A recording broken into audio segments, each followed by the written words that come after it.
Ketua Dewan Perwakilan Rakyat Daerah Kabupaten Lampung Tengah, Sumarsono, mengedukasikan klinik pertanian. Hal tersebut disampaikan Ketua DPRD Lampung Tengah Sumarsono pada Selasa, 6 Februari 2024 di rumahnya di Kelurahan Seputi Jaya, Kecamatan Gunung Sugi. Ia mengatakan saat ini banyak tanaman yang terserang penyakit, banyak faktor yang mempengaruhinya. Salah satunya faktor tanah, pH tanah, dan bagaimana mengembalikan unsur hara dalam tanah. Maka itu, Sumarsono sangat peduli dengan nasib para petani di Kabupaten Lampung Tengah. Oleh sebab itu, Sumarsono membuat klinik pertanian dan sarasehan rembuk tani yang bertempat di kebun edukasi kampung Nambadadi, Kecamatan Terbagi Besar. Namun, rembuk tani tersebut secara kelompok atau komunitas lainnya. Bahkan Sumarsono telah menyiapkan lahan untuk mereka bercocok tanam sendiri, meneliti sendiri, dan kemudian dibimbing tentang tanaman non-organik dan organik yang menurut Sumarsono, sebetulnya tanaman organik tidak kalah dengan tanaman yang non-organik. Kita jelaskan terkait klinik pertanian ini, Pak De. Ya, itu adalah sebagai bentuk pengabdian total ya.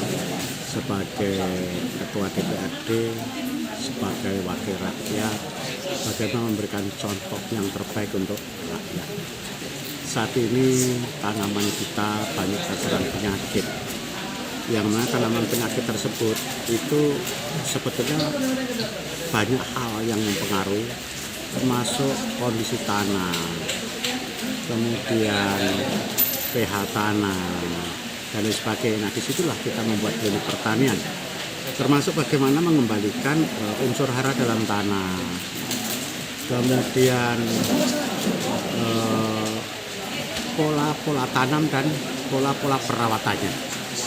Nah, di sana nanti kita akan membuat sarasehat, rembuk tani, dan lain sebagainya di sana. Secara bergiliran tiap kelompok dan komunitas tani yang lain. Tempat kita berdiskusi, bahkan kita siapkan lahan untuk mereka bercocok tanam sendiri. Kemudian diteliti sendiri, kita bimbing keperluannya apa, ada yang organik, semi organik, dan anorganik ya. Nanti biar mereka juga membedakan yang sejatinya bercocok tanam dengan pola organik itu tidak kalah hasilnya dengan pertanian yang pakai pupuk kimia ya. Nah, kita berharap semua ini menjadi contoh konkret dari model-model pertanian yang sudah banyak ditinggalkan oleh masyarakat. Anak-anak saya ini sekarang kan nggak mau lagi bertani. Nah, kalau tidak dilakukan dari sekarang, kapan lagi? Sementara tanpa pertanian, apa yang mau kita makan? Pemerintah sendiri masih ambigu ya, menyiapkan pupuk subsidi, tapi tidak mencukupi. Kemudian pemerintah membagi bibit, tidak mencukupi. Justru banyak beredar bibit-bibit yang harganya sepertinya tidak terjangkau sama petani.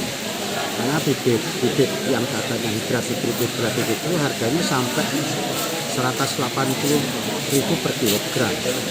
Sementara per hektar mereka membutuhkan 10 kilogram. Kalau 10 kg artinya sudah 1.800.000 hanya untuk beli bibit.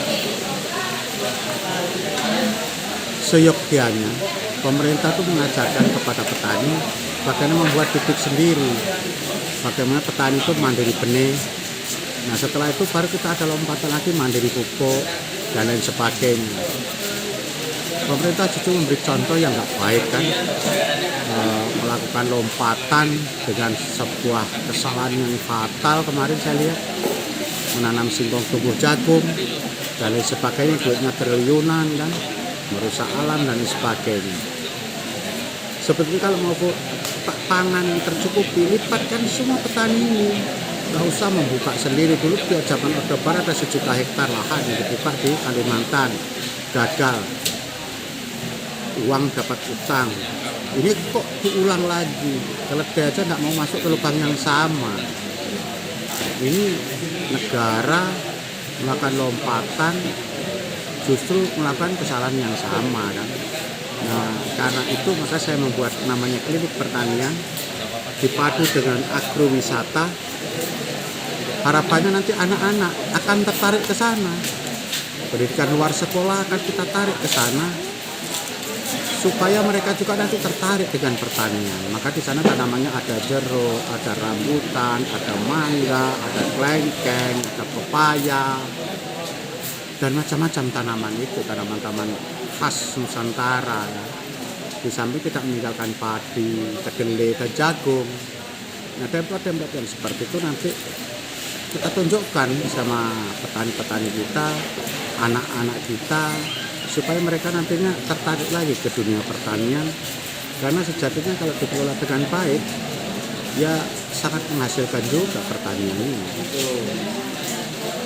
Berarti nantinya klinik tersebut juga akan dijadikan lokasi untuk edukasi anak-anak Ya. Pak De?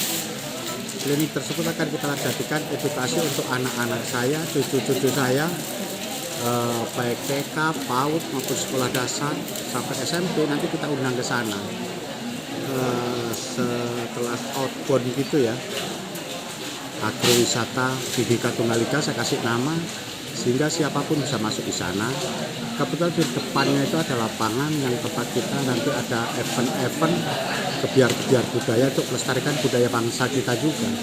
Jadi nanti di sana akan terintegrasi.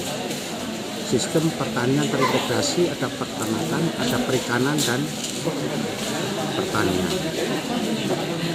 Harapannya Pak De untuk para pemuda, untuk anak-anak ini nantinya seperti apa sih Pak De dengan pertanian ini Pak De? Kalau harapan saya sih anak-anak akan tertarik dengan dunia pertanian, dikelola secara profesional. Karena sekarang ini kan yang harus dilakukan adalah intensifikasi. Di Indonesia ini matahari tak pernah ingkar janji. Pagi terbit, sore tenggelam, dan pada saat malam hari mereka kan melakukan fotosintesis. Dan itu yang terjadi di Eropa sana, 6 bulan sekali matahari itu baru terbit. Dan tempat kita matahari tidak pernah ingkar janji. Ayo kita manfaatkan sebaik-baiknya kelebihan geografis kita ini. Ada teman Mas Reza? Jadi mungkin sudah ada laporan terkait adanya wabah di tanaman para petani Pak. Ya, sekarang wabah petani ini banyaknya padinya merah ya, ambles ya, kena bercak-bercak jamur. Karena memang cuaca ekstrim ini sekarang ini hujannya malam hari. Kemudian pada saat siang hari itu antara hujan dan tidak, itu ada bercak. Dari Kabupaten Lampung Tengah, Tim Liputan Tegar TV melaporkan.